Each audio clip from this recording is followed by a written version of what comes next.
Today, I will tell you a story I never thought I would share, a story of betrayal so cold it chills my bones even now.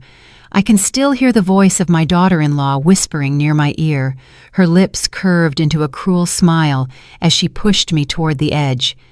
"Enjoy the waves, Grandma."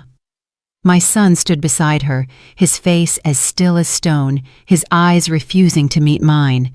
They thought my $2 million fortune was already theirs, that my life was a price they were willing to pay. But what they never expected was that when they returned home, I would be waiting for them, holding the one thing they dreaded most. Remember to like this story, subscribe, and join me in this journey of Grandma life stories, where every twist cuts deep and every ending leaves a mark on the soul. My name is Emily Carter. I am 63 years old, and just a few weeks ago, I was recovering from surgery on my knee. I was still learning how to walk without wincing, still grateful for every step that did not sting. Life after surgery was supposed to be quiet, a time to heal, a time to appreciate simple things like the warmth of tea or the softness of sunlight spilling through the curtains. Yet nothing in my life prepared me for the day my son Ethan and his wife Clara invited me to join them on a celebration cruise. It was Ethan who called me that morning. His voice, uncharacteristically warm, said, "Mom, Clara and I have been thinking. You've been through so much. We'd love to take you out on the water, just the three of us. A little toast to your recovery." For a moment, my heart softened. I missed him. I missed the days when I was the center of his world, when he would run to me with scraped knees and wide eyes seeking comfort. Clara's presence over the years had built a wall between us, but his words sounded genuine, and I wanted to believe. When I arrived at the marina, the yacht gleamed like a jewel against the afternoon sun. Clara stood on deck in a cream blouse, her posture graceful, her smile polished. She held out a flute of champagne as I stepped carefully aboard. "To your health, Emily," she said, her tone sweet, but her eyes sharp as glass. Ethan put an arm around my shoulder, squeezing just enough to remind me of the boy I had raised. "You look good, Mom. Dad would be proud." For a fleeting second, I allowed myself to believe this was real. We moved across the open water, the coastline shrinking behind us. The air smelled of salt and freedom. Clara poured more champagne, her laughter ringing a little too loud.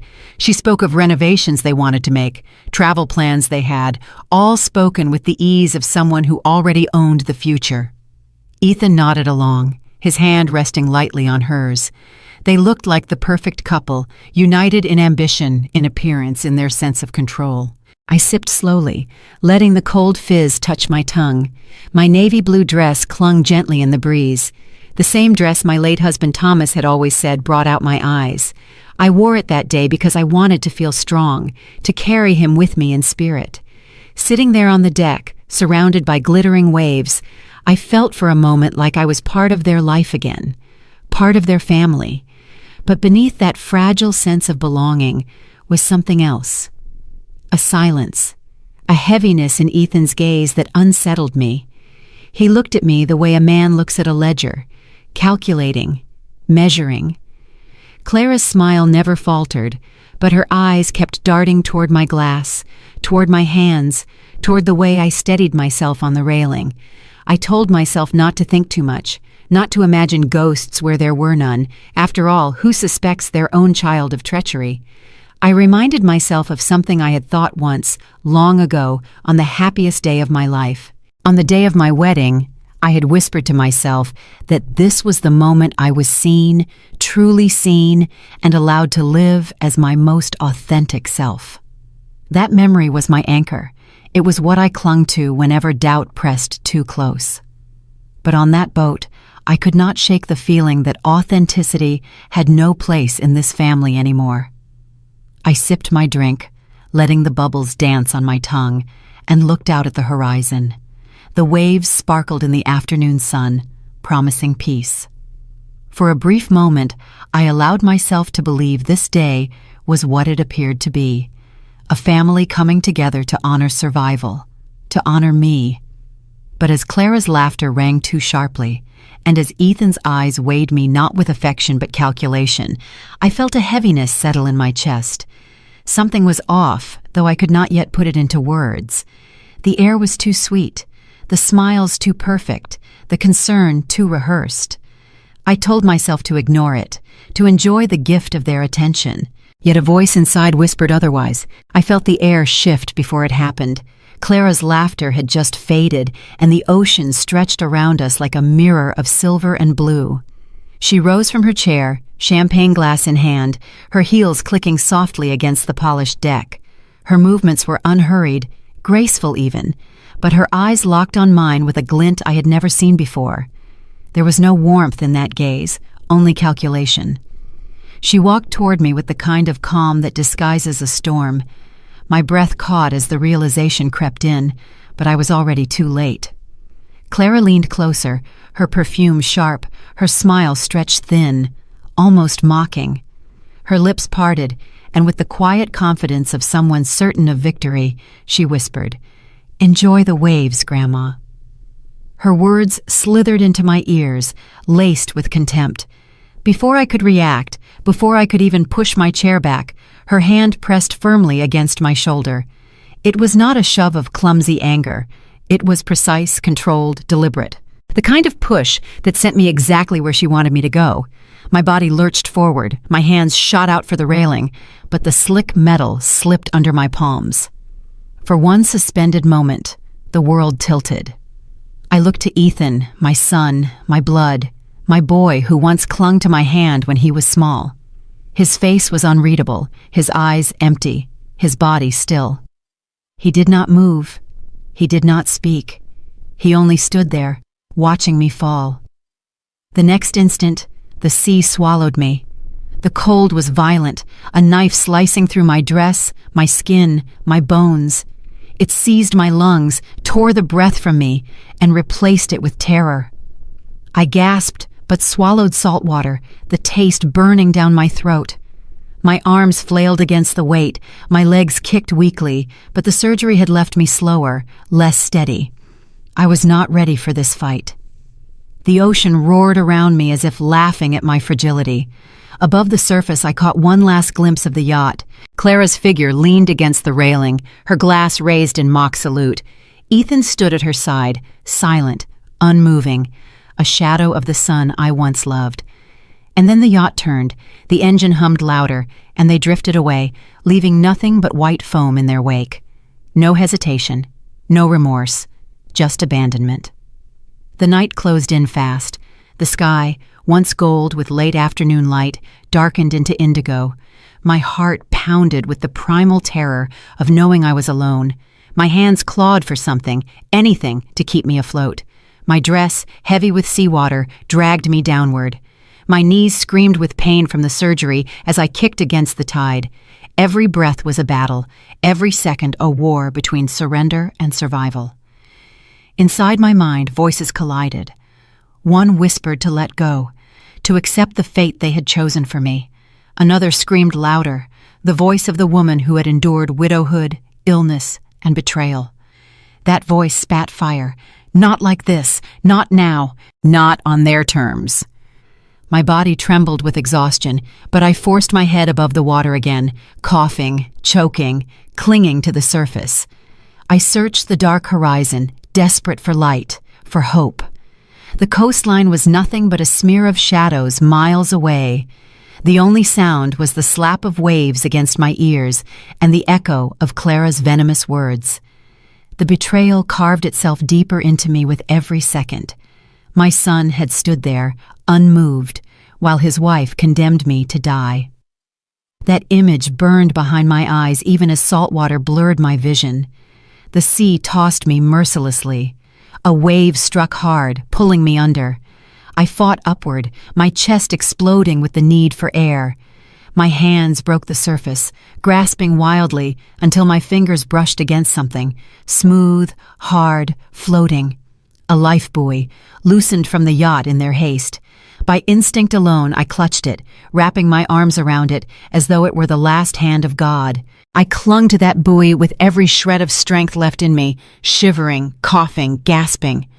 The cold dug its claws into me, numbing my fingers, stiffening my muscles. My mind spun between terror and clarity. I was alive, for now.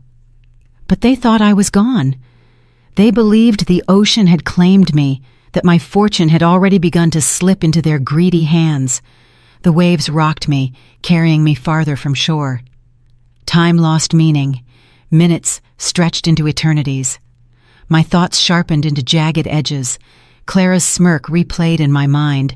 The venom in her whisper seared into my memory. Ethan's silence hurt worse than the cold. Betrayal from a stranger wounds. Betrayal from your own child annihilates. The darkness deepened, and the world grew eerily quiet, save for the lapping of water.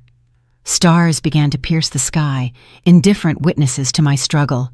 My body weakened, but my will only hardened. If this was their plan, if this was the way they thought my story would end, then they did not know me at all.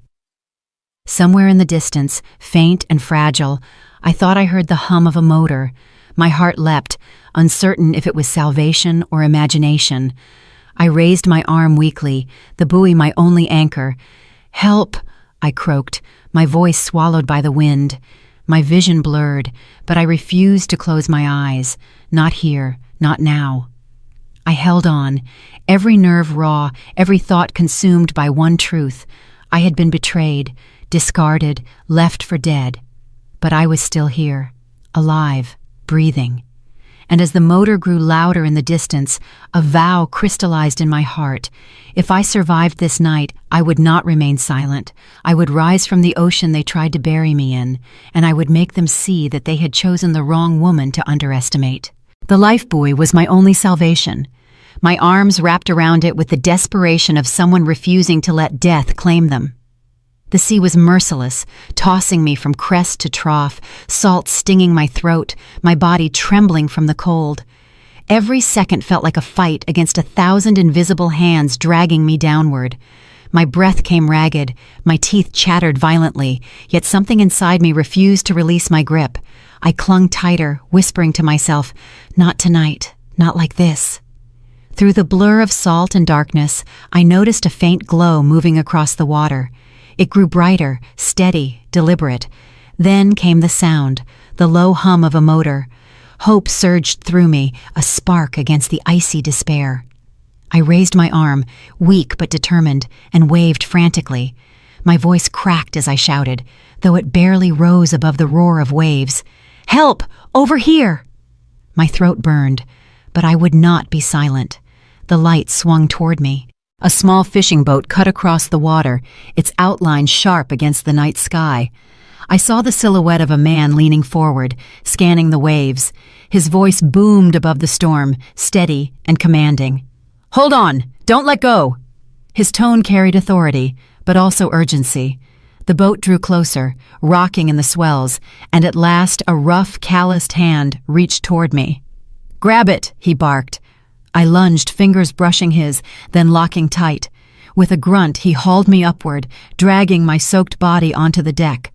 I collapsed against the cold planks, coughing violently as seawater poured from my lungs. The air seared my chest, but it was life, undeniable and raw. The man towered above me, his frame broad, his face weathered from years at sea. His beard was peppered with gray, his eyes sharp and assessing. "Name's Jack Miller," he said simply, throwing a thick oilskin coat over my shivering shoulders. "You're safe now." The coat smelled of salt and diesel, heavy and coarse, but it wrapped around me like armor. I tried to speak, but my voice broke into tremors. Jack crouched down, steadying me with one hand on my shoulder. "Easy," he said. "Don't talk yet. Breathe." His tone left no room for argument. I forced myself to inhale, then exhale slowly. My body shook uncontrollably, but my mind began to sharpen. I looked at him, eyes wide, voice hoarse. They tried to kill me." The words clawed out of me like broken glass. Jack's brow furrowed. He glanced out at the dark horizon, then back at me. "Who?" "My son. His wife. They pushed me overboard. They think I'm gone." The confession tasted bitter, humiliating, but necessary. Jack did not flinch. He studied me for a long moment, as if measuring the truth behind my words. Then, with quiet certainty, he nodded. Then you're going to prove them wrong. Those words hit me like a spark to dry tinder. My body was weak, but my spirit flared. I clenched the coat tighter around me, my voice steadier now. If I live through this, I will not let them win. I will not let them walk away with everything my husband and I built. Not after what they did. Jack's lips curved into something between a smirk and a grim smile. Good. Because you're alive, and that means the fight's not over. He turned and barked toward the small cabin. Tyler, bring blankets! A younger man, no older than 17, appeared from inside. His face was boyish but serious, his eyes reflecting both fear and resolve. He carried an armful of rough wool blankets, which Jack wrapped around me one by one. The warmth seeped in slowly, but the chill of betrayal burned hotter than the cold ever could. Tyler asked softly, "What happened to you?" Jack shot him a look, sharp enough to silence. "Not now." Then his eyes softened as he turned back to me. "You'll have time to tell it when you're warm and steady. For now, know this. You're not alone out here. You've got hands willing to pull you out of the water, and you've got a chance to decide what comes next." I nodded slowly, the vow forming fully in my chest. I had been cast aside, discarded, as though my life meant nothing. But the sea had returned me, and Jack had pulled me back from its grasp. That meant something. That meant I was meant to rise again. I stared into the night, my voice dropping to a whisper, but carrying a steel edge. If I survive this night, I'll make them regret underestimating me. I'll make them see who I really am. Jack's hand tightened briefly on my shoulder, grounding me. "That's the spirit," he said. Then he stood, steering the boat toward shore with the certainty of a man who had weathered countless storms. The waves still battered the hull, but inside me, a different tide was turning. The fear that had threatened to drown me was giving way to something else. Resolve. I had seen the truth in my son's eyes, the betrayal in Clara's smile. They believed my story had ended beneath the waves. They were wrong. I pulled the blanket tighter, every muscle still trembling, but my heart beating with new fire. I was not the same woman who had stepped onto that yacht hours ago. That Emily had believed in second chances, in reconciliation, in the fragile hope of family. This Emily had been reborn in salt and darkness, and she would never again bow to the lies of those who plotted against her. The boat surged forward, cutting through the black water.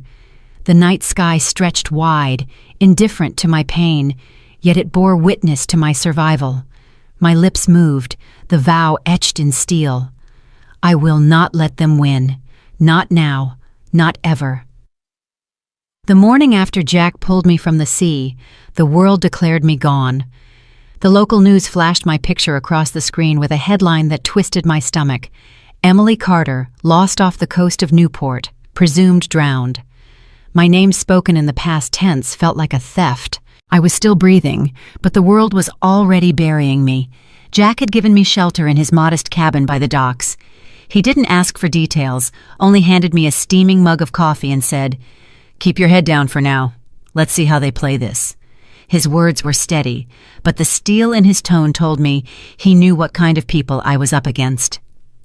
By mid-afternoon, I saw the performance begin. Clara emerged from the house I once called home, draped in black as if she had dressed from head to toe in grief. She clutched a handkerchief, dabbing dry eyes for the neighbors who gathered with sympathetic expressions.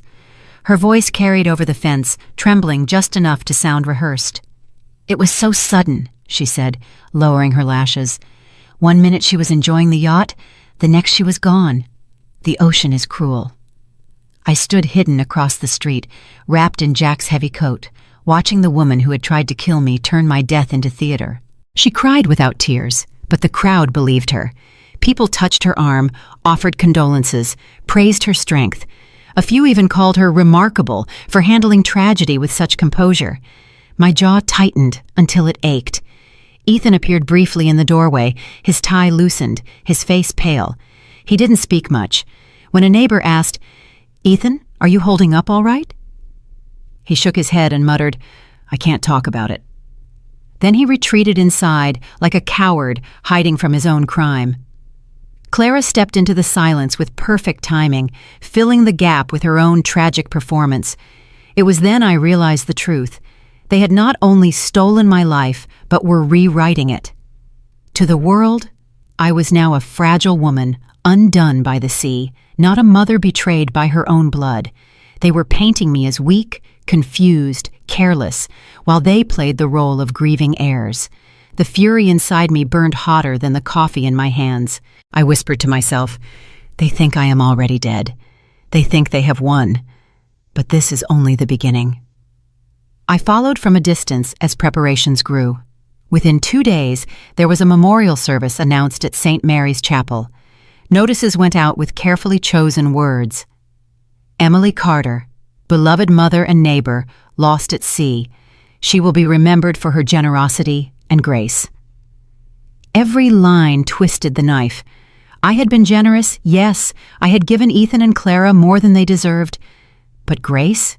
There was nothing graceful about being shoved into the Atlantic like a piece of trash. Jack drove me past the chapel on the morning of the service.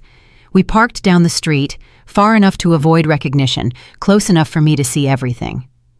I watched the guests arrive, neighbors in dark coats, old friends from my book club, even people I barely knew but who wanted to pay respects. They carried flowers, offered hugs, whispered prayers. Their grief was real. That cut the deepest. The people who had valued me were being deceived by the very two who had orchestrated my death. Clara arrived last, stepping out of a black car with a composure that made bile rise in my throat. She wore a fitted black dress, pearls at her neck, her hand resting on Ethan's arm as though she were guiding him through his grief. Ethan's eyes stayed downcast, his lips pressed thin as if silence might absolve him. Together, they looked like the perfect tragic couple, united by loss, admired by all. Inside, a portrait of me sat on an easel surrounded by lilies. The irony stung. They had chosen a photo from 2 years ago, taken at Ethan's birthday dinner. I remembered that night well. I had been left out of conversations, seated at the edge of the table, ignored while Clara played hostess. My smile in the picture was faint, uncertain, and now that image was being held up as the version of me they wanted remembered, present, but powerless. I turned away, my chest tight, and whispered to Jack, "They buried me before they even gave me a chance to fight, but I am still here, and I will show them." Jack's voice was steady, his gaze fixed on the church. "Then you need patience. Let them believe their own lie. Let them slip deeper into it. The deeper they sink, the easier it will be to pull them under when the time is right." He was right. Anger alone would not win this war. I needed strategy. I needed proof. And I needed to wait. Watching Clara embrace mourners, hearing Ethan mutter thank you to every sympathy, I understood that this funeral was not just for appearances. It was their shield, their cover to solidify control of everything Thomas and I had built. I clenched my fists inside Jack's coat, forcing my shaking hands to stillness. "They think this is over," I murmured, "but the game hasn't even started." The service ended with hymns and hushed prayers. Clara accepted condolences like a queen graciously receiving subjects. Ethan followed at her side, obedient, complicit. They left with flowers in their arms and sympathy in their pockets. And I, standing hidden in the shadows, felt the last thread of hesitation snap inside me. They had declared me dead. Now I would use that to my advantage. If the world believed Emily Carter was gone, then I had freedom they could not imagine. I could move unseen, gather evidence, strike at the heart of their lies when they least expected. That night, back at Jack's cabin, I stared into the small mirror above the sink. My reflection was pale, lined with exhaustion, but my eyes burned with something new, resolve. I whispered the words that had taken root since the sea spat me back out. I will not forgive. I will not forget, and I will not let them win. They wanted me erased. Instead, I would become the shadow they feared most. The day after the memorial, I made my move. I couldn't afford to linger in shadows forever. If Clara and Ethan thought I was gone, that gave me a narrow window to gather what I needed. My first step was Sophia Reynolds. She was my attorney, the one who had helped me draft my will after Thomas passed. If anyone could shed light on what they were plotting, it was her. I called from a payphone tucked behind a rundown gas station on the outskirts of Newport. My voice was low, steady, but every syllable carried fire. "Sophia, it's Emily Carter." There was silence, then a sharp intake of breath. "Emily? That's impossible. They announced—" "I know what they announced. I'm alive. I need to see you. Now." Within the hour, I was seated in the back office of her modest practice. Sophia's eyes darted between me and the door, as if half expecting Clara to storm in. She pushed a folder across the desk, her hand trembling slightly. "Emily, you need to hear what they've been doing since you disappeared." I braced myself, pulling the folder closer. Inside were copies of legal filings, official letters, even medical evaluations. My pulse quickened as I skimmed the first page. Sophia's voice cut through my concentration, sharp and precise. "Clara filed a petition last month claiming you were showing signs of memory loss and confusion. She called it early cognitive decline. She even submitted notes from a doctor, notes that I can tell you were fabricated." I lifted my head, eyes narrowing. "She's trying to paint me as incompetent." "Exactly. That petition would have allowed Ethan to assume control of your estate, citing power of attorney. But they didn't stop there." Sophia flipped to another set of documents. "Clara also applied for a life insurance policy in your name, $2 million.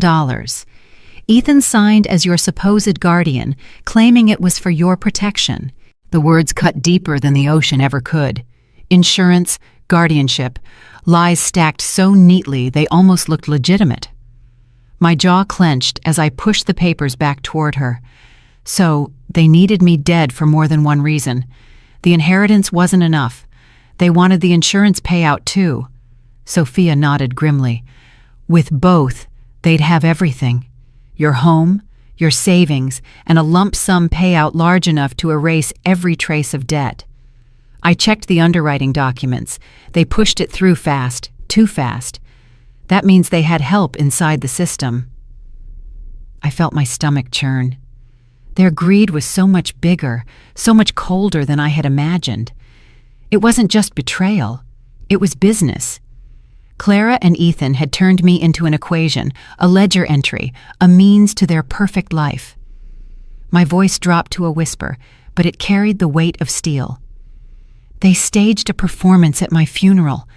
They convinced the world I was gone. But what they don't know is that I will expose every piece of this scheme. I will rip the mask off their faces. Sophia leaned in, her tone urgent. "Emily, you have to be careful. They already crossed one line when they pushed you overboard. If they find out you're alive, they won't hesitate to try again." I met her gaze without blinking. "Let them try. I'm not hiding anymore. I will outthink them, outlast them, and when the time comes, I will stand in front of them with proof they cannot erase." For the first time since I entered her office, Sophia allowed herself a small, grim smile. "Then you'll need allies. I'll keep digging into these filings. And Emily, whatever happens, keep records. Every conversation, every document, every face that might testify. We'll need it all." I slid the folder back into my bag, the papers rustling like weapons waiting to be drawn. As I rose to leave, my reflection in her office window caught my eye. I no longer saw the grieving widow or the recovering patient. I saw a woman stripped of illusions, armed with resolve sharper than any blade. The drive back to Jack's cabin was silent. I stared out at the passing lights, each one a reminder of how easily I could have been erased. Clara's false tears, Ethan's empty silence, the neighbor's sympathy. It was all built on the lie of my absence. But lies rot from within, and I intended to be the rot they never anticipated. That night, sitting at Jack's kitchen table with the folder spread before me, I let the fury settle into focus. Clara thought she had orchestrated the perfect scheme: declare me incompetent, cash in the insurance, and inherit everything. But she had overlooked one detail: her victim lived. I whispered into the stillness, every word deliberate. They will regret underestimating me. They will see me rise from the grave they dug. And when I'm done, the world will know who they truly are. Jack looked at me from across the table, his weathered hands folded, his expression unreadable. After a moment, he nodded once. Then let's make sure you have everything you need to bury them instead. Jack and I sat at his kitchen table late that evening, the folder of documents spread between us like pieces of a crime scene. I was still reeling from Sophia's revelation about the insurance and the false incompetence petition, but Jack's next words cut even deeper. He leaned back in his chair, arms crossed, his expression heavy. "Emily, there's something I haven't told you. A few weeks before all this, I saw Clara, not with Ethan, not at the house. She was in Providence at a cafe I go to after selling fish at the market, and she wasn't alone." I lifted my eyes, my chest tightening. Who was she with? A man in a white coat. Doctor, no doubt about it. Mid-40s, expensive watch, carried himself like he thought he owned the world. They sat in the corner, whispering like conspirators. I only noticed because Clara doesn't exactly fit into a place like that. She looked nervous, kept glancing at the door. His words struck me like lightning. I whispered, "A doctor." That's how they did it. That's how they got the report Sophia showed me. Jack frowned. "What reports?" I slid one of the papers across to him. The heading read, "Preliminary Cognitive Assessment, Emily Carter." The words beneath were venom. Phrases like memory lapses, confusion in daily tasks, possible early Alzheimer's. None of it was true. Every line a calculated lie. Jack skimmed the page, his jaw tightening. "So they bought themselves a diagnosis." "Yes," I said bitterly. "They staged my decline. Clara met that doctor in Providence to pay for the story that I was losing my mind. That's how they planned to strip me of my estate. That's how they justified taking control of my life before they ever pushed me off that yacht." The realization made my stomach twist. This was no reckless act of greed, no spur-of-the-moment decision. It was organized, methodical. They had mapped every detail, forged every path, and paid off whoever they needed to clear the way. Jack slammed a fist lightly on the table. "That's not a family squabble anymore, that's a conspiracy, and it means they're not working alone." The room felt smaller, the air thicker. I thought of Clara's polished smile at the memorial, of Ethan's cowardly silence. They weren't just opportunists. They were actors in a performance rehearsed long before I set foot on that yacht. I pressed a trembling hand to the folder, forcing my voice steady. They weren't satisfied with inheritance. They wanted more. They wanted the insurance money, the house, the bank accounts. And they knew they couldn't get it all unless I was both incompetent and dead. So they built their case. A doctor's word, a false report, a staged accident. Jack leaned closer, his voice low but firm.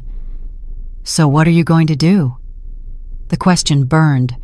For the first time since crawling back from the sea, I felt clarity cut through the fog. "I'm going to expose them.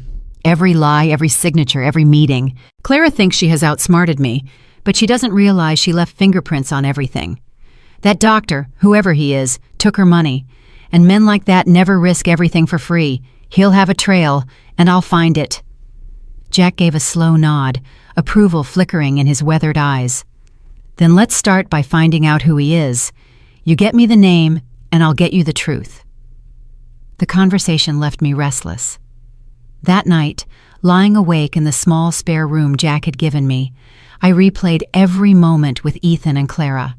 The way Clara had urged me to let her handle the hospital paperwork after my knee surgery. The way Ethan had insisted I sign temporary forms so they could help with bills. Every kindness had been a calculation, every gesture a step toward my erasure. My chest ached, but not from grief. It was rage, sharpened by betrayal. I whispered into the dark, my voice steady even as tears stung my eyes. "They think I am gone. They think I am powerless. But they have no idea how wrong they are." The next morning, I returned to Sophia's office. She greeted me with cautious relief. I didn't waste time. Sophia, I need the name of the doctor Clara used for those reports. Sophia pulled out her files, her brow furrowed. There were 2 signatures, but one kept repeating. Dr. William Hayes, neurologist, runs a private practice out of Providence. The name felt like a weapon in my hand. William Hayes, the man Clara had met in secret, the man who had taken money to declare me unfit, to brand me with an illness I did not have. Sophia's voice was tight. Emily, if Hayes is dirty, he won't go down easily.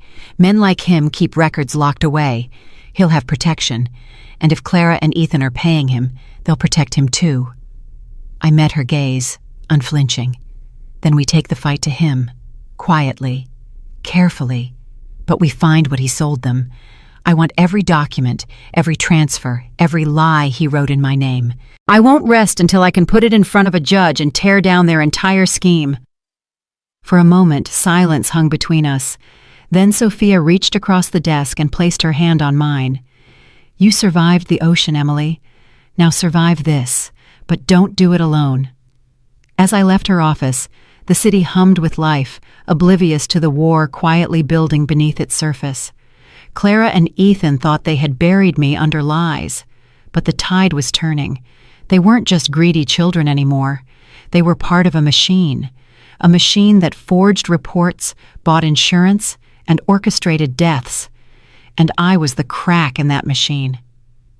I looked up at the Providence skyline, my voice steady with resolve. You built an empire on lies, Clara. Now I will tear it down piece by piece. The night was heavy with rain when Ethan and Clara pulled their car into the driveway of the Carter estate. The house loomed dark against the storm, but its windows glowed faintly with the warmth of staged perfection. They had just returned from another dinner with friends, an evening filled with whispered condolences and exaggerated grief. Clara pulled off her gloves, tossing them carelessly onto the dashboard. Her lips curled into a smirk. They believe every word, not a single doubt in the room. Emily Carter, tragic, confused, lost to the sea, exactly as we planned. Ethan loosened his tie, exhaustion lining his face. You don't think anyone's asking too many questions. Sophia Reynolds wasn't at the memorial. That bothers me. Clara's voice sharpened like glass. Sophia knows her place. She has her career to think about. She wouldn't risk it. Besides, once the insurance clears, no one will care. You'll be the grieving son, I'll be the dutiful wife, and we'll finally have what we deserve. Ethan hesitated, his eyes drifting toward the rain streaking down the windshield. She was my mother, Clara snapped, her tone cold as steel. She was an obstacle. Don't dress it up as anything else. He exhaled, long and heavy. Sometimes I wonder if we went too far. Clara leaned closer, her nails digging lightly into his arm. Too far? Ethan, look around. We were drowning in debt. Your mother never trusted you with real control. She would have kept the empire until her dying breath and left us scraps. We took what we were owed, and no one can undo it now. The conversation ended in silence, broken only by the hum of the engine. They stepped out into the rain, Clara adjusting her coat with the composure of a woman certain of her victory. Ethan trailed behind, his shoulders sagging with an unease he couldn't shake. The front door creaked as Clara unlocked it, her heels clicking against the marble foyer. She flipped on the lights, shaking droplets from her umbrella. Ethan shut the door behind them, his movements slow, distracted. Then, they both froze. The dining room lights were already on. The long oak table gleamed under the chandelier, and there, at the head of the table where Thomas once sat, was me, Emily Carter, alive, dry, composed, waiting. In front of me lay the folder Sophia had entrusted to me, insurance papers, fraudulent petitions, false medical reports. They were neatly arranged, like courses in a dinner prepared for judgment. I let the silence stretch, the clock ticking loud in the stillness. Then I spoke, my voice calm but sharp enough to cut. Surprised to see me at my own table? Clara's purse slipped from her hand, crashing to the floor. Lipstick, receipts, and a gleaming silver pen scattered across the marble. She staggered back, her eyes wide, her breath caught in her throat. Ethan's face drained of color. He stood frozen, keys still clutched in his hand, his mouth opening but no sound emerging. His eyes locked on mine, as though I were a ghost risen from the grave. I remained seated, unhurried, my hands folded loosely on the table. The storm outside rattled the windows, but inside the house, the real storm had already begun. The silence shattered the moment Clara's scream ripped through the dining room. Her voice was shrill, jagged, dripping with panic. "She should have been gone. You were supposed to be gone." Her hands clawed at her hair, as if trying to wake from a nightmare. "This isn't possible. It's not possible." I didn't flinch. My fingers slid across the polished oak until they found the small recorder I had placed beside the folder. I clicked it on, the red light blinking alive. My voice was calm, deliberate. "Say that again, Clara. Say it loud, so the world can hear." Her face twisted, eyes wide with rage and fear. "You don't understand. We had no choice. You were supposed to drown and disappear. You were in the way, always in the way." Ethan staggered back a step, his face ashen. His voice trembled as he tried to reclaim control. "Mom, you're confused. You're not well. You shouldn't be here." His eyes darted to the papers spread across the table, then back to me. His lips quivered as he forced the words out. This isn't what it looks like."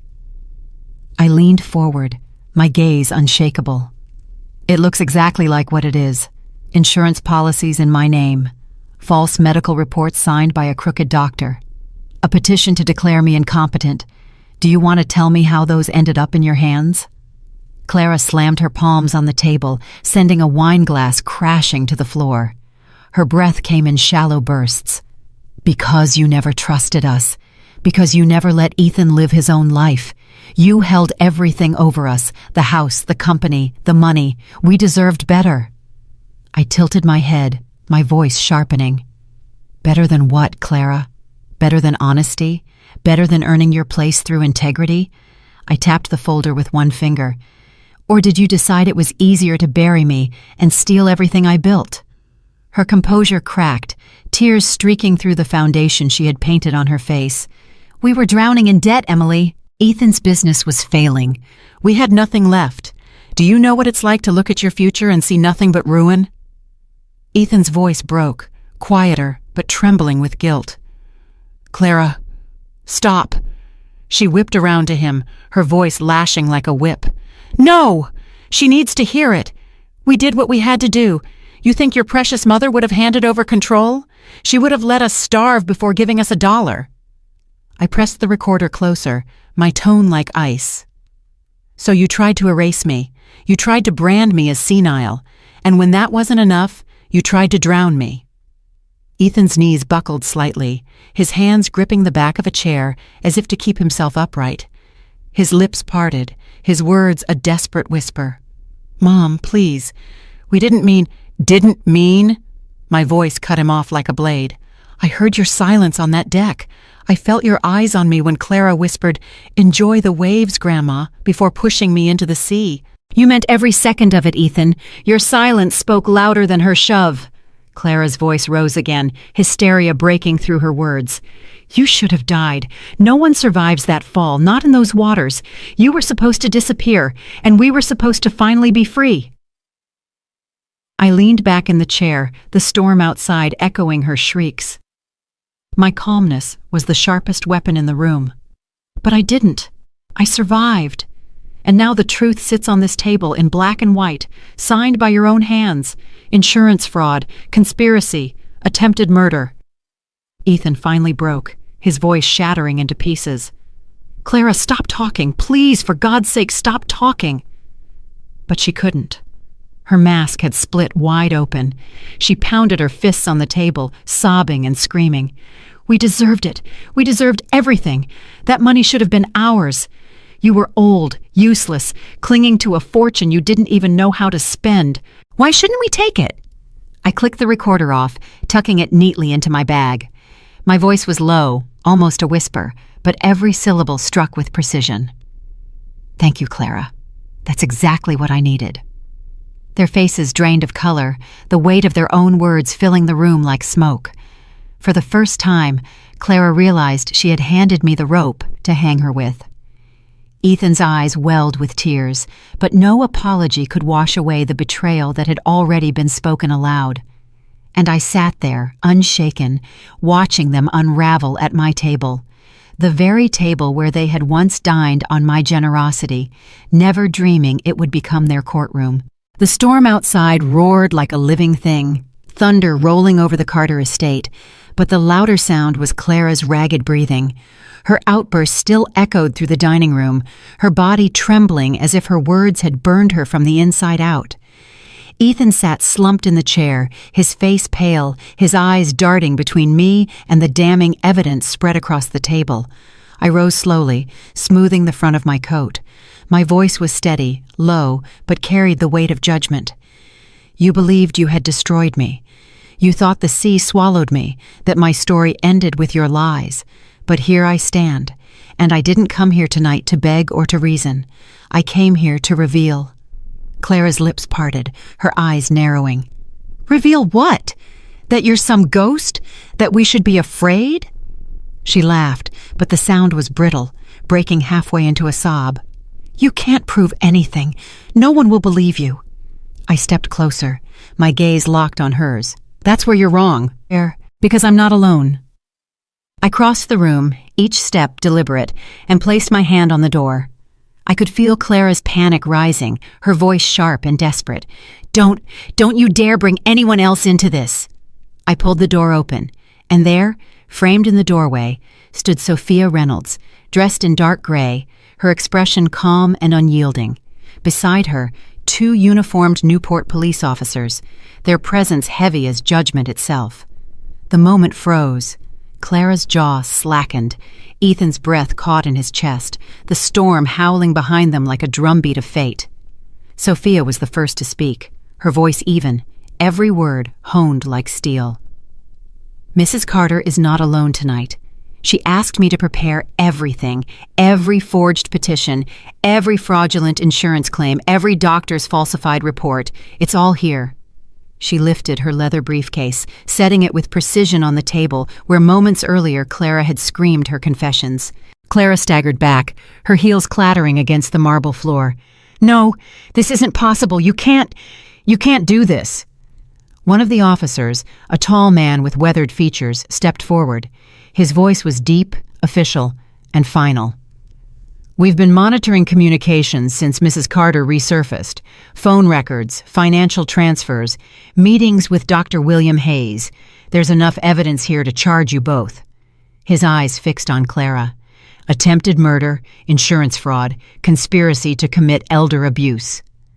The words fell heavy in the room. Ethan's lips moved soundlessly, like he wanted to speak but couldn't find the courage. Clara let out a strangled cry. No, you don't understand. We were desperate. You don't know what it's like, drowning in debt, living under her shadow. She jabbed a trembling finger at me. She never would have given us anything. She wanted us to beg forever, to stay small while she controlled every dollar. I raised my hand, silencing her.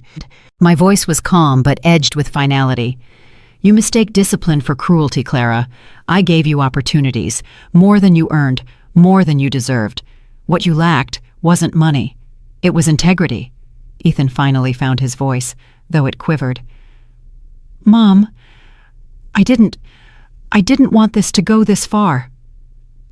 I turned my gaze to him, steady and piercing.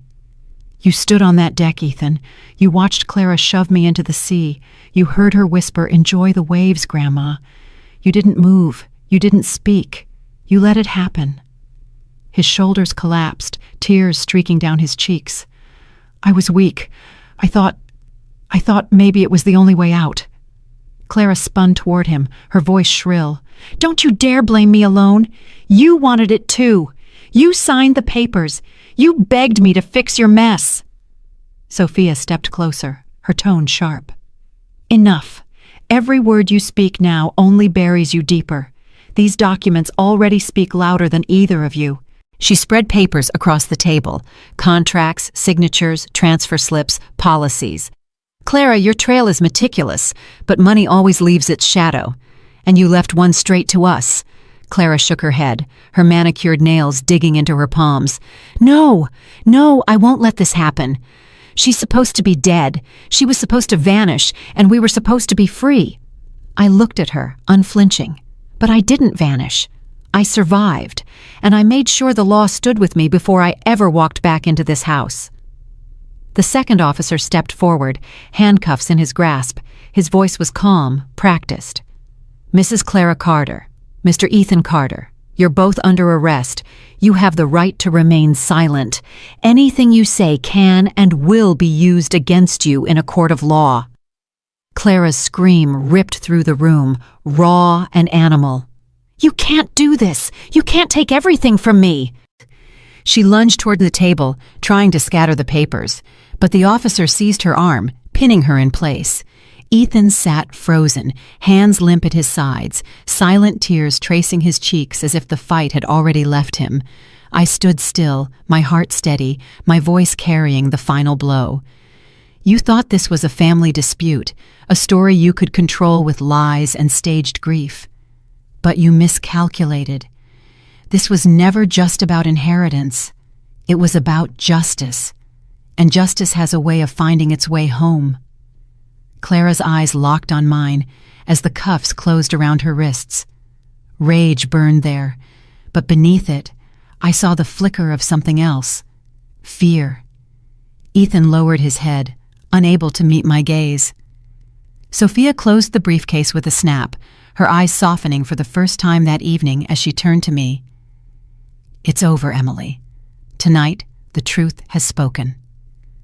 I drew in a long breath, the weight of months of betrayal lifting slightly from my chest. The storm outside began to break, the thunder fading into the distance. Inside the Carter estate, another storm had ended, the storm of deceit, greed, and betrayal. But this end was not mine, it was theirs. Clara's wrists were bound in steel, her chest rising and falling in furious bursts, her mascara smeared into streaks of defiance. Ethan sat collapsed in the chair beside her, his hands limp on his knees, his head bowed as though the weight of truth had already crushed him. I stood at the end of the table, calm but sharp, my hands resting on the folders Sophia had helped me prepare. The officers lingered at the door, their eyes watchful, waiting for my signal. Sophia sat quietly, her pen poised over her notepad, capturing every detail with surgical precision. I clicked open the folder and laid the first sheet flat on the oak table. The pages gleamed under the chandelier's light, the words heavy with deception. "This," I said, my voice steady but cutting, "is the report Dr. Hayes filed 6 weeks ago. According to this document, I suffer from early-stage Alzheimer's disease. It claims I was disoriented, unable to manage my affairs, incapable of handling financial matters." I pushed the paper toward Clara. "The problem is, Clara, I never saw Dr. Hayes on that date. I was at Rhode Island Hospital recovering from surgery. My attending physician, Dr. Patel, has signed a sworn affidavit stating my memory and cognition were intact, which means this document isn't a diagnosis. It's a forgery." Clara's eyes blazed, her teeth clenched. "This is all lies!" she shrieked, her voice so sharp it echoed against the high ceilings. She twisted in her chair, her cuffed hands rattling. "You planted this. You made this up to frame us." I didn't blink. "Frame you? Or expose you?" I slid another paper forward, this one stamped with the seal of Harbor Bank. "These are the bank statements, transfers attempted from my personal accounts into an offshore account in the Cayman Islands. Dates, amounts, even the wire instructions, all traced back to the IP address of this house." Clara froze, her chest heaving, her lips quivering before words returned. No, you can't tie that to me. Ethan, tell them it wasn't me." But Ethan didn't move. His eyes were fixed on the floor, his shoulders caved in, his silence louder than any denial. His body sagged with defeat, the shame of recognition carved into every line of his face. Sophia leaned forward, her tone crisp, deliberate. The bank flagged those transfers and contacted my office directly, Mrs. Carter. I advised them to freeze the accounts until the rightful owner, your mother-in-law, could confirm. So yes, Clara, there is a direct trail, and you left it yourself." Clara's scream fractured into sobs, her fury colliding with fear. "It's not true! It's not true!" she wailed, her voice cracking like thin glass. Her eyes darted toward Ethan, desperate, pleading. "Say something! For God's sake, defend me!" But Ethan only pressed his palms to his face, muffling a broken whisper. "It's over, Clara. Stop fighting. We can't undo this." Her face twisted in disbelief, betrayal hitting her like a blow. "You coward!" she spat, venom dripping from the word. "You wanted this as much as I did. Don't you dare leave me to burn alone." I leaned forward, my voice calm, decisive. "He doesn't have to say a word. His silence says everything, and your own mouth sealed the rest." I gestured toward the recorder, still blinking red on the table. "Every word you screamed tonight is preserved. Every admission, every justification, every drop of venom you spat. It's all here. No jury will doubt what they hear." Clara's shoulders shook violently, tears streaming unchecked down her cheeks. You planned this, from the beginning." I nodded once, steady. "No, Clara, you planned it. I just survived it, and survival gave me the chance to finish what you started." The officers stepped closer, the metallic jangle of the cuffs punctuating the air. Clara thrashed, her voice breaking into a desperate howl. "This isn't justice! This is betrayal! She should have been dead!" Her words fell into silence, heavy, final. Ethan let out a long, shuddering breath, his head lowering until his chin touched his chest. In that stillness, the audience of this twisted drama, neighbors, police, Sophia and I, understood. Clara's rage had collapsed into ruin. Ethan's silence was his surrender. And I, Emily Carter, stood not as their victim, but as their reckoning. I closed the folder with a firm snap, my voice carrying the last strike. The evidence is no longer mine. It belongs to the law, and the law doesn't drown. The storm outside eased into a quiet drizzle, as if the world itself had heard the verdict. The rain outside hammered harder against the windows, as though it wanted to wash away the stench of what was unfolding inside. Clara was trembling, her wrists bound, her hair sticking to her face in streaks of sweat and tears. Ethan sat like a hollow man, his silence the loudest confession of all. But Clara still had venom left, and that venom would destroy her. I leaned forward, the recorder blinking red at my side. My voice was low but cutting. "You forged medical reports, Clara. You tried to strip me of my life, my dignity, my money, and yet you still scream lies. Do you have anything left to say that is true?" Her head snapped up, her eyes blazing. "True? You want the truth? Fine." She spat the words, her voice rising like a whip. "We just needed her gone. Then everything would look perfect. Don't you see? With her out of the way, no one would question the papers, the transfers, the deals. It was supposed to be seamless." Sophia, standing by the door, lifted her chin, signaling the officers to hold steady. Her eyes flicked toward me. Keep her talking. I kept my voice calm, though my heart hammered. "Seamless for whom, Clara? Just you and Ethan? Or someone else?" Clara's laugh was wild, broken. "You think this was just us? We're not smart enough to plan all this. We were guided, protected, promised a place at the table. Miranda Torres, MT. You think she just does estate planning? No, she runs everything. She said if we cooperated, if we gave her what she wanted, the rest would fall into place." I let the silence stretch, letting her fill it with her own desperation. "And what exactly did she want?" Clara's chest heaved, her voice cracking between rage and hysteria. "Control. Access. The money was just the beginning. There are whole files in her office, names, accounts, records of transactions. Children, Emily. Children handed off like property. Do you hear me? It's not just old women being pushed aside. It's babies, teenagers, anyone they can profit from." The room went still. Even Ethan lifted his head, his eyes wide with horror. He whispered, almost to himself, "Clara, stop. Stop talking." But she couldn't. The dam had burst, and her fury dragged every secret into the open. She said our baby would fit perfectly into the story, that no one would question us if they believed he was ours. Do you know how easy it is to fake a birth certificate when MT is involved? She has doctors, judges, even adoption officers in her pocket. We just had to clear the last obstacle. You! She pointed a shaking finger at me, her voice nearly a scream. You were supposed to die so the puzzle would be complete. Sophia's hand tightened on the doorknob, her eyes flicking toward the officers again. The taller one whispered into his radio, his tone clipped. Urgent. I forced my voice to stay even. So you admit it. You admit everything. You and Ethan weren't just greedy children. You were part of something far darker. Clara thrashed in her chair, her voice hoarse. Don't twist my words. We didn't start this. We were desperate. She offered us everything, money, power, a child to parade like a trophy. We just followed orders. Sophia stepped forward then, her face unreadable. And now you've confessed to conspiracy, fraud, attempted murder, and aiding human trafficking. Do you realize what you've just done? Clara's face froze as if the air had been sucked out of her lungs. The reality of her own words struck her. Too late. Her voice dropped to a whisper. No, I didn't mean... I pressed the recorder button firmly, the small click echoing like a gavel. You meant every word, Clara, and now the law will hold you to them. Ethan shook his head, his voice hollow. It's over. You've destroyed us.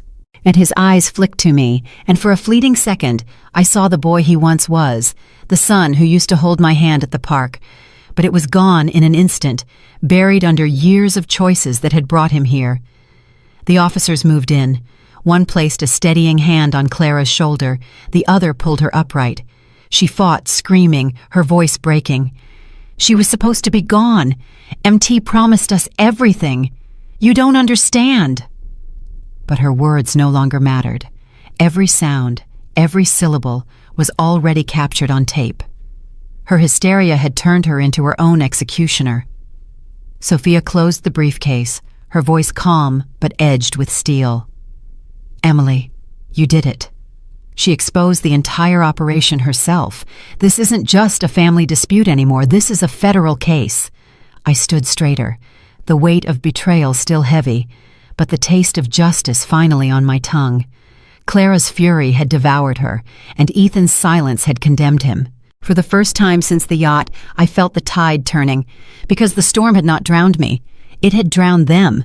The room exploded into chaos when the front door burst open. The sound of boots striking hardwood echoed like thunder. Uniformed officers poured inside, their voices sharp, commanding, cutting through the storm of Clara's shrieks. "Police! Stay seated! Do not resist!" Clara's face twisted into something feral. She jerked against her restraints, her voice a piercing scream. "She's old! She's lying! You can't believe her!" She thrashed so hard the chair legs scraped and groaned against the floor. Ethan flinched as two officers approached him. His hands trembled violently as he raised them, palms open, as if surrender could wash away everything. His voice cracked into the air, brittle and broken. "I didn't want this. I swear I didn't want any of this. But I was drowning in debt." His words collapsed into a hoarse whisper. "I didn't see another way." I stood still, my breath steady, my hands folded calmly in front of me. "You always had another way, Ethan. You just didn't choose it." An officer clicked the cuffs around Clara's wrists with a decisive snap. She spat toward me, her face flushed with rage. "You're nothing but a bitter old woman. We were going to make everything perfect, and you ruined it." Her voice cracked again, veering between fury and desperation. The lead detective, a tall man with sharp gray eyes, stepped forward. His badge glinted under the chandelier. He didn't flinch at Clara's hysteria. Instead, he placed the small, digital recorder I had been using into an evidence bag and handed it off to another officer. "We have more than enough," he said firmly. "The audio captures every admission, every forged document, every attempt at fraud." He turned toward me, his voice softening. "Mrs. Carter, you've given us a gift tonight, a clean thread that unravels an entire web." I nodded once, my voice low but clear. "You think you're just looking at one greedy couple? You're wrong. There's something larger behind this. Clara couldn't have forged medical files and insurance policies without help." The detective's jaw tightened. "You're right, and we've suspected it for months. This MT you mentioned, we've heard whispers about her. She operates in the shadows, connecting families who want to erase their elderly relatives with professionals who make it look legitimate. Doctors, lawyers, even accountants." Clara jerked against the officers, her voice shrill, panicked. "Don't you dare drag her into this! You don't know who you're dealing with!" Her outburst was met with silence from Ethan, whose head hung lower, shame painting every line of his face. The detective leaned down toward Clara, his voice calm but edged with steel. "You just did the work for us. By trying to shield her, you confirmed she exists. And trust me, Mrs. Carter, we'll find her." Clara's scream fractured into sobs, her body sagging against the cuffs. The officers led her toward the door, her cries echoing down the hall. "Go." Ethan followed behind, silent, almost hollow. His shoulders collapsed as if the weight of every lie was pressing him into the ground. When the door shut behind them, silence filled the room again. The detective sat across from me, his hands folded. "What you uncovered tonight doesn't stop here. The forged Alzheimer's report. It wasn't just sloppy paperwork. We already have evidence of other cases where Dr. Hayes signed similar reports for different families. All suspicious, all conveniently leading to sudden deaths and quick transfers of assets." I felt a coldness grip my chest, not from fear, but from the enormity of it. "So it wasn't just me." He shook his head slowly. "No. Clara and Ethan are just one piece of a larger pattern. We believe this network has touched at least a dozen estates in the last 5 years. Every time the story looks the same: a diagnosis of mental decline, a sudden accident, and relatives who inherit without question.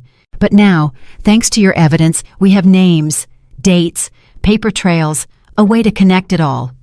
Sophia spoke then, her voice precise. "And Clara's outburst tonight. She mentioned someone pulling the strings. That was no slip of the tongue. That was fear. Whoever MT is, Clara believes she's powerful enough to protect her, which means MT is more than a shadow. She's operating openly, hiding in plain sight."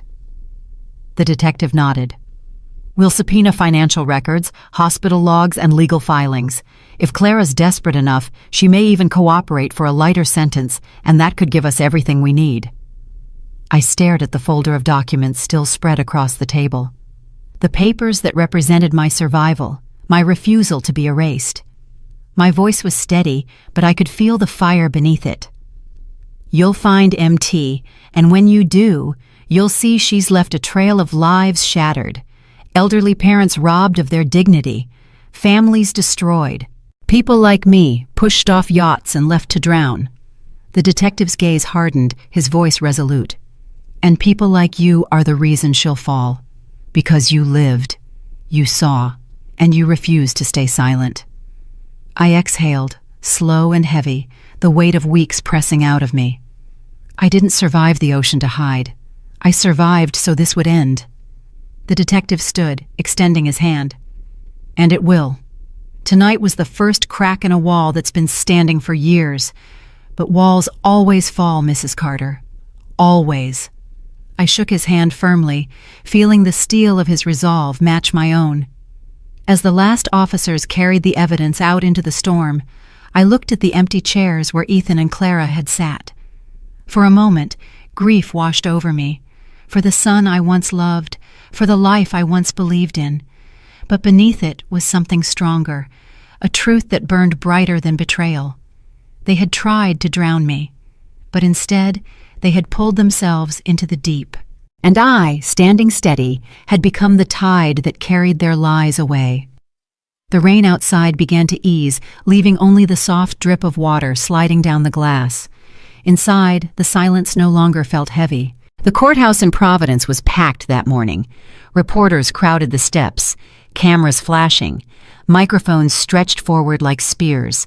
I kept my head high as I entered, not because I wanted the attention, but because I knew the truth had to be seen. Newport had whispered long enough. Today, the whispers would be spoken aloud in the halls of justice. Inside, the air was thick with tension. Clara sat at the defense table, her once carefully maintained elegance replaced by a haggard, venomous glare. She wore a dark suit, her wrists chained, her eyes darting around the courtroom like a cornered animal. Ethan sat beside her, his shoulders slumped, his expression hollow. He didn't look at me. He hadn't since that night. The judge, stern and steady, called the court to order. The charges were read, each word sharp as a blade. Conspiracy to commit murder, insurance fraud, attempted financial exploitation of a vulnerable adult. Clara's lips curled into a sneer, but her hands trembled on the table. The prosecution wasted no time. They presented the forged Alzheimer's report, the insurance policy Clara had taken out in my name, the bank statements showing her attempts to siphon my accounts. Then they played the recording, her own voice screaming, confessing, spitting venom without realizing the trap she had set for herself. On the speakers, her words cut through the courtroom like ice. We just needed her gone, then everything would look perfect. The gallery gasped. Some people covered their mouths, others shook their heads in disbelief. The perfect family of Newport was being stripped bare, their poison laid open for everyone to see. Clara slammed her fists against the table, her voice breaking through the silence. She set me up. That old woman is a liar. She's twisting everything. The judge's gavel struck once. Silence, Mrs. Carter. One more outburst and you will be removed. Ethan shifted in his seat, his face pale. When the prosecutor turned to him, he didn't resist. He spoke quietly, but every word carried the weight of a drowning man clawing for air. I was in debt. Crippling debt.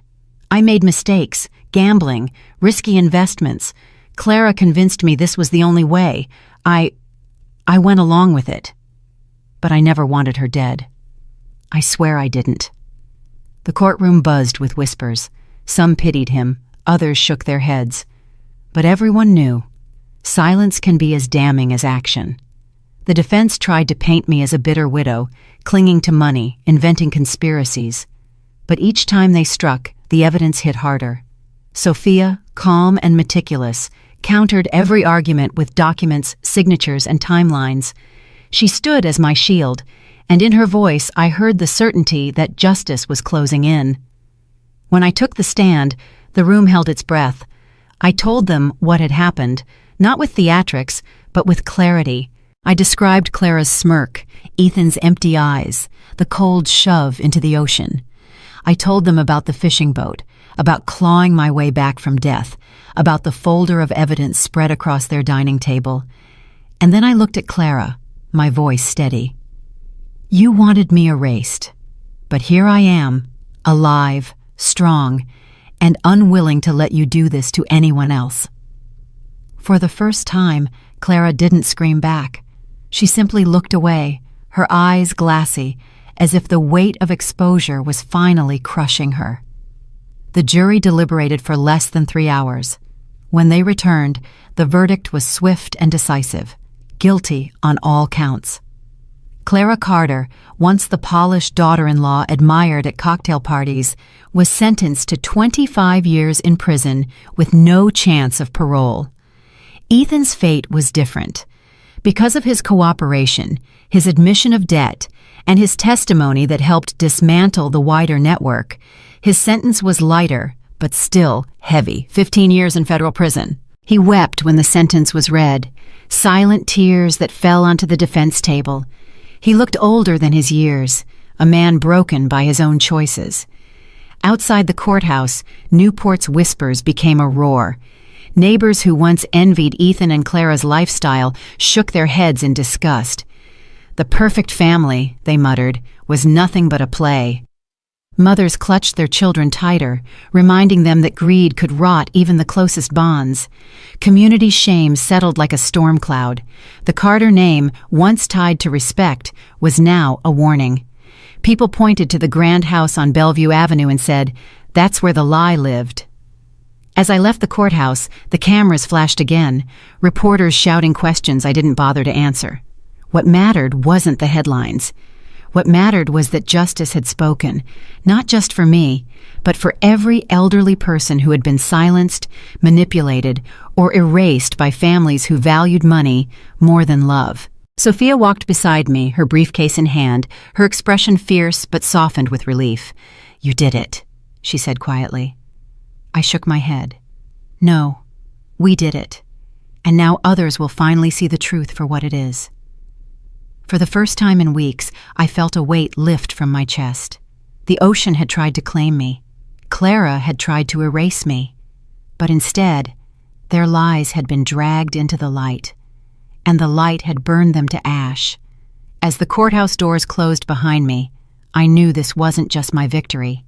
It was a warning that justice, though slow, is relentless, and that no matter how carefully someone builds their empire of lies, the truth will always come crashing in, like the tide against the shore. The ocean stretched wide before me, its waves steady, endless, and alive. From my balcony, I could hear the tide crashing against the rocks below, the same sound that once swallowed me whole. Yet now, it no longer felt threatening. It was steady, eternal, almost like a heartbeat. My home, the old coastal villa in Newport, stood firm against the salt wind, restored and quiet. I lived there alone, but not lonely. Each morning I brewed a pot of tea, opened the French windows, and let the air carry away the memories of deceit and betrayal. The silence was no longer heavy. It was earned. Jack Miller visited often. He would show up without warning, his pickup truck crunching along the gravel drive. Sometimes he brought a bucket of striped bass or flounder, fresh from his morning catch. Other times, it was just him, his weathered hands holding nothing more than a newspaper and a smile. We would sit on the porch, him telling stories of storms at sea, ships nearly lost, and men who found redemption on the water.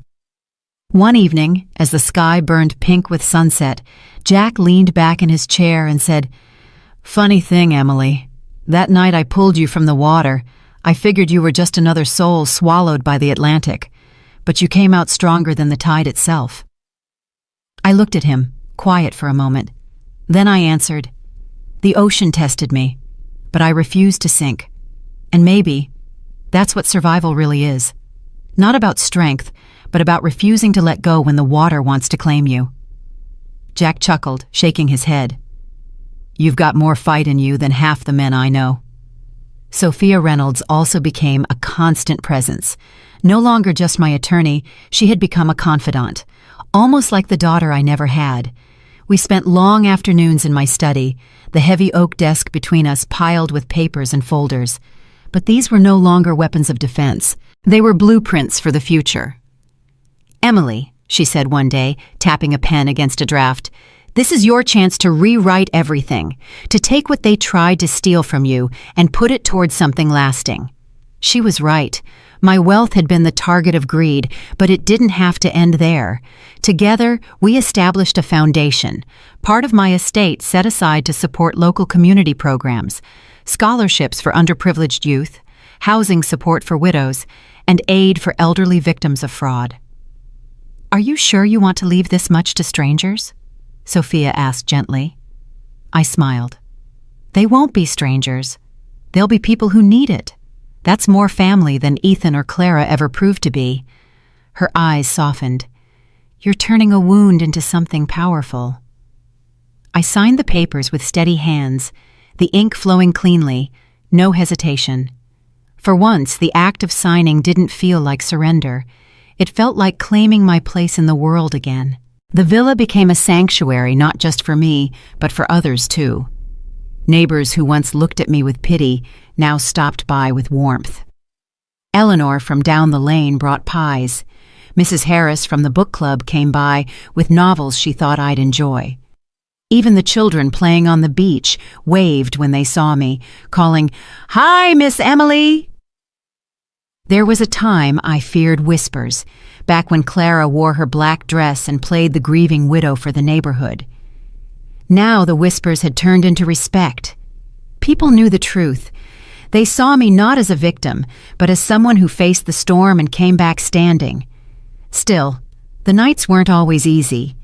There were moments when I woke to the sound of the ocean and felt again the cold shock of being pushed into its depths.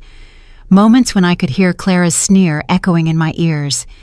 "Enjoy the waves, Grandma." But then I would rise, walk to the balcony, and stare at the moonlit water until the fear dissolved into something else. Determination. I wasn't broken. I was alive. Jack noticed the shadows sometimes. "It doesn't go away, does it?" he asked one night, watching me trace the rim of my teacup with my finger. "No," I admitted, "but it becomes part of you, like an old scar. You don't forget the pain, but you learn to live with it. And maybe you even learn from it."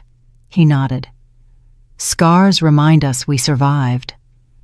Sophia, too, reminded me of that survival each time she updated me on the foundation. "The first scholarship has already been awarded," she told me with a grin. "A young girl from Providence.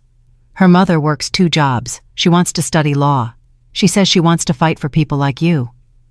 I laughed softly, a sound that felt strange at first, then natural. Good. The world needs more people willing to fight. I kept no framed photographs of Ethan or Clara in the house anymore. The walls bore new memories.